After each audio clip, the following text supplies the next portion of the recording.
Hey, what's up, guys? Welcome back to MCubed. As always, I am Schmook, and we are here to talk Star Wars. And we've done a little bit of a review process here with going over almost every live-action property that's been given to us by Lucasfilm / Disney. We've been over 3 seasons of The Mandalorian, which is the Disney era of Star Wars, and we've been over episodes 1 and 2 of the Skywalker saga, The Phantom Menace and Attack of the Clones, which, of course, is the golden age of Star Wars, with George Lucas getting full into his creative mind. I'm a big fan of the prequels. Of course, I grew up on them, right? It's my generation's, trilogy, you know? But of course, 1 and 2 are not my favorite ones either. I am a bigger fan of every single movie in the original trilogy, but then we get to Revenge of the Sith, which has come along quite a bit within the past few years, where it's had a huge resurgence to a lot of people being like, oh, is this the best Star Wars movie? It might be.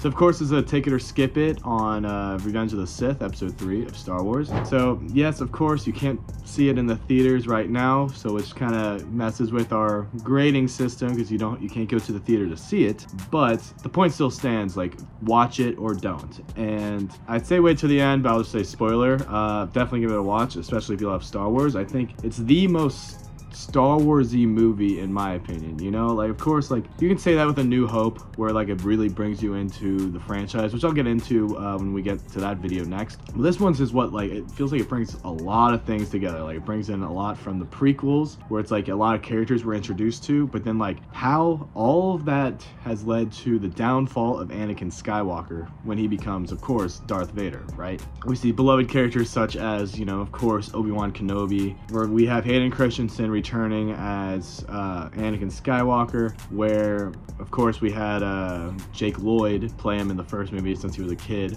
but we've had Ewan McGregor the whole way. Same with Samuel L. Jackson as Mace Windu, as well as many others, right? Natalie Portman, of course, as Padme Amidala, who we see marry Anakin Skywalker at the end of Attack of the Clones. I don't think I mentioned that in the Take It or Skip It, but of course we're not here to spoil things in this in case you haven't seen anything. But of course, if you watch the original trilogy of Star Wars, you know that Anakin Skywalker is Darth Vader.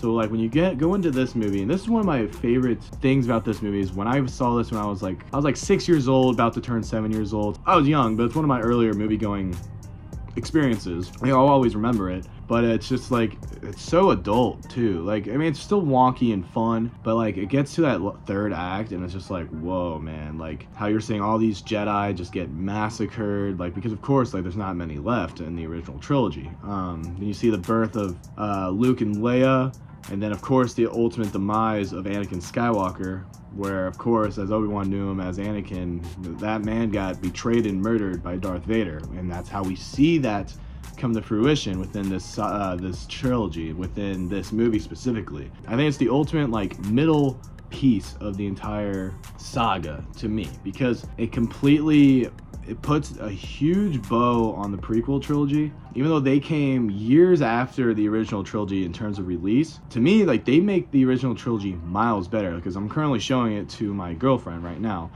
the original trilogy, and I started showing her episode 1. I'm like, yeah, it's a little harder to get through, but the ending's sick. And then Attack of the Clones, I think, is much better, so I think you'll enjoy it then. But once we get to Revenge of the Sith, I feel that's the movie that when you watch that, and then you're like, oh shit, this fills in so many things for the original trilogy. I think that elevates it.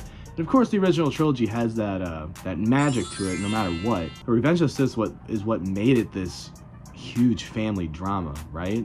And it's okay, well, you have your best friend who is expecting a child, is married. Of course, he's not allowed to within the Jedi Order, but your friend's willing to completely have your back because you've been through hell and back together, especially during the course of 2.5 years, even though you've been training together longer. But of course, you've been throughout this entire war together, the Clone Wars. So it's yeah, he has your back, Anakin, but you're just too focused on your goal to save your wife, where I get it, I understand it, but then he just gets so greedy with power, where he, even in this movie, he's we can literally run this galaxy however we want because I am more powerful than this guy who has literally given me the power to do this.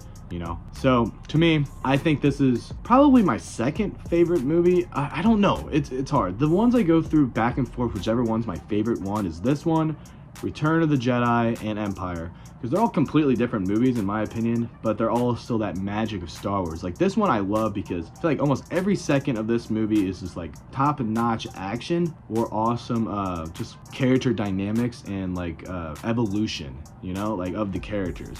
Because you see Obi-Wan, who's like, he's not expecting shit from Anakin this whole time because he thinks he's the best out of all of us, to like where he sees him as Anakin one last time.